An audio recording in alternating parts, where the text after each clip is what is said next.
Welcome to day 26 of 90 Days Numbers, and today I'm just going to be looking at some of the example templates that Numbers gives you for charting. And charting basics is a really good way to start, actually. So it tells you what the different charts can be used for, although what I have found is it doesn't really actually tell you how to create them. So I want to just look at a few and see how I could actually go about creating them. So I started with the 2-axle chart, so I got rid of the example and was just trying to work out how to do it. So I've highlighted all the segments that I needed to use, and then I've come down and I've only realised after looking at it that there is this one down here with 2 axes. So I hadn't noticed this before, so I've just put it in, and you can see really clearly that what we now have is rainfall and temperature in one chart, but really nicely displayed. So I then wanted to mimic some of the things that I saw in the example.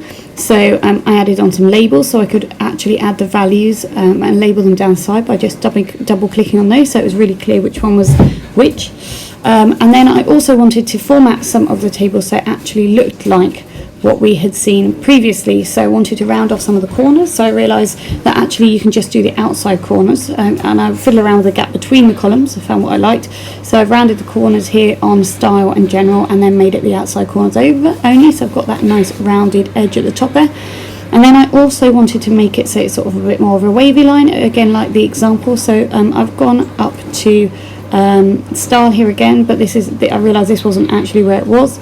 What I needed to do was go into the actual series, so I selected the series and then just looked at the connection line. So I eventually ended up with the example they gave me, and I just thought this would be a really nice thing to do for pupils to look at weather and climate in their own area and their own classroom.